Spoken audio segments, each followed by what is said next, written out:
करने वाले हैं। हे नाथ, करने वाले भी आप और कराने वाले भी आप। बस प्रभु, ये तन मन प्राण आपका है, ये देहेंद्रियादि आपके उपकरण हैं, आप ही इनका उपभोग कीजिए, क्योंकि ये भोग्य हैं और आप भोक्ता हैं। यही चर्चा चली थी ना, देहेंद्रियादि भोग्य हैं। इसलिए इस विवेचन का अर्थ ये है कि जीव भी भगवान का भोग्य है और प्रकृति भी भगवान की भोग्या है। इसलिए जीव के जीवत्व की सार्थकता इसमें है कि भगवान के उपभोग के योग्य हो जाए, और प्रकृति की भी सार्थकता इसी में है कि वो भगवान के उपभोग के योग्य बन जाए।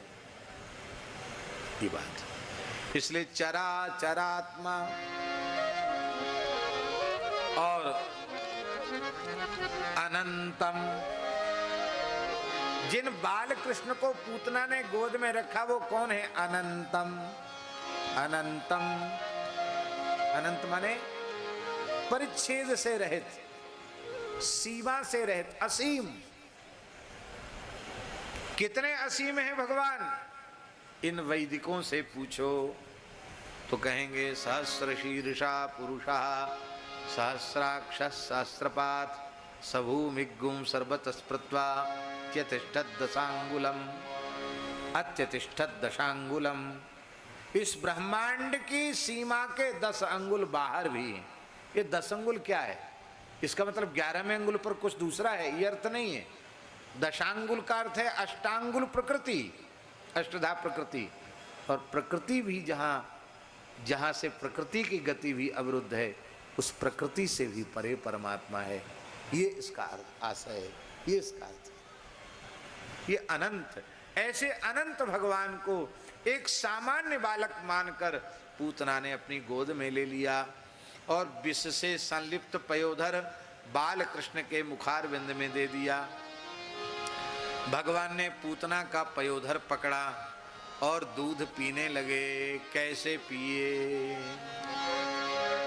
तस्मिन् स्तनम दुर्जर वीर्य मुल्वणम घोरांकमादाय शिशोर ददावत गाढ़ं कराभ्याम भगवान प्रपीड्यत प्राणैः समम रोष समन्वितो पिबत।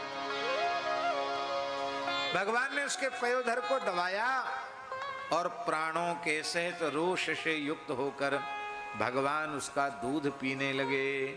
बोलो भक्तवत्सल भगवान की जय। भगवान ने पूतना के प्राण पीना आरंभ किया। पूतना चिल्लाई, अरे छोड़ दे छोड़ दे।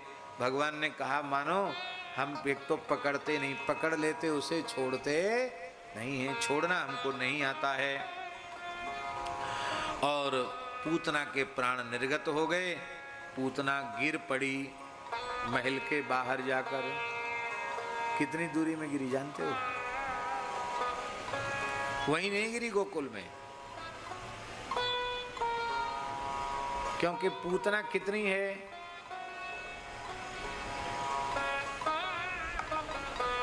लेटोरिया जी कितनी जानते? पूतना कितनी बड़ी? 6 कोस की पूतना। तो 6 कोस की पूतना की टांगें कितनी बड़ी होंगी? और उसी हिसाब से वो अपना डग भरेगी तो कितने किलोमीटर को नाप देगी? तो कम से कम 8-9 किलोमीटर, कुछ ना कुछ किलोमीटर तो नाप दिया होगा। भगवान जाने सच्ची बात कितनी है। कहते पूतना जब गिरी तो हाथरस तक तो उसके हाथ पहुंच गए। बोलो भक्तवत्सल भगवान की जय। एक पंडित जी पधार गए, वो कहते थे सांसनी में सांस चली, रुदायन में रोई, हाथरस में हाथ पड़े। लो भगवान, कोई आसपास कोई गांव है सब वहां के, सांसनी रुदायन हाथरस के। सांसनी में थोड़ी थोड़ी सांस चल रही थी पूतना के, रुदायन में बड़ी जोर से रोई और हाथरस में ओ ऐसे गिर गई। 6 कोस का जंगल धराशायी हो गया, चूर्ण बन गया। इतनी विशाल काय पूतना है महाराज। उसके छाती पर बालकृष्ण खेल रहे हैं। ऐसे लगता है मानो 6 कोस का कोई कज्जल का पहाड़ हो और उस कज्जल के पर्वत के 2 उन्नत शिखर हों और शिखर के अग्रभाग पर कोई चंचल नीलमणि क्रीड़ा कर रही हो। ऐसे बालकृष्ण खेलते हुए दिखाई पड़ रहे हैं। अथवा ऐसे लगता है मानो काली काली भयंकर घटा, 6 कोस की घटा ब्रजरज को साष्टांग प्रणाम करने आई है और उस घटा के शिरोभाग पर कोई बिजली चमक रही हो। ऐसे ठाकुर जी की शोभा हो रही है। यशोदा जी तो मूर्छित हो गई हैं। यशोदा जी को होश में लाया है गोपियों ने, होश में ही नहीं आ रही हैं यशोदा जी। तब ग्वाल वालों ने पूतना के शरीर पर चढ़ करके और महाराज बाल कृष्ण को उतारा और जैसे ही यशोदा जी की गोद में रखा, बाल कृष्ण के स्पर्श से यशोदा जी को चेतना आई और वे प्रेम से बाल कृष्ण की ओर देखने लगी, रुदन करने लगी। गोपियों ने कहा रे रो मत, बालक और डर जाएगो, या दूध पिवाओ। तो जैसे दूध पिवायो ठाकुर जी प्रेम से दूध पीने लगे। माताओं गोपियों ने कहा मैया तू चिंता मत करे, लाला को कछु नहीं बिगड़े, लाला एकदम स्वस्थ है, बालक के ऊपर पूतना को कोई प्रभाव नहीं पड़ो। अब तो महाराज एक नया विचार आरंभ हो गया। इस बालक का स्पर्श बाल हत्यारणी रक्तपान करने वाली पूतना ने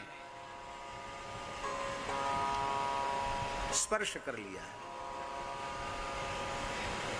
इसलिए ये बालक अपवित्र हो गया। इस बालक का शुद्धिकरण कैसे किया जाए?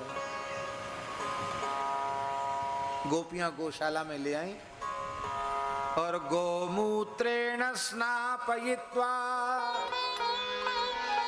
पुनर्गोरज सार्धकम रक्षां चक्रुश्च सकृता द्वादशांगे सुनाहि। गोमूत्र से स्नान कराया बालकृष्ण का, श्रीअंग में गोरज का लेप किया और गैया की पूंछ का स्पर्श करा के पूंछ से भगवान को झाड़ा लगाने लगी। अव्यादजुंग्रिमणिमास्तव जान्वथोरु यज्ञोच्युत कटितटं जठरं हयास्य हृत्केशवस्त्वदुरईश इनस्तु कंठं विष्णुर्भुजं मुखमुरुक्रम ईश्वरकम्। भगवान के द्वादश अंगों का गोपुच्छ से स्पर्श करा के और महाराज झाड़ा लगाने लगी। भगवान के श्रीअंग का गोपुच्छ से स्पर्श करके झाड़ा लगाने लगी। भगवान बड़े प्रसन्न हो रहे हैं। मेरी आराध्या उपास्या गोमाता की चरणरज गोमय गोमूत्र का गोपुच्छ का स्पर्श प्राप्त करके मेरे अवतार का प्रयोजन पूर्ण हो रहा है, गो भक्ति। और आज गोपियों ने मेरे नाम की महिमा को सिद्ध कर दिया, क्योंकि मैं सबका रक्षक हूं, पर आज मेरे ही नामों के द्वारा मेरे श्रीअंग की रक्षा हो रही है। तो रक्ष्य छोटा होता है और रक्षक बड़ा होता है।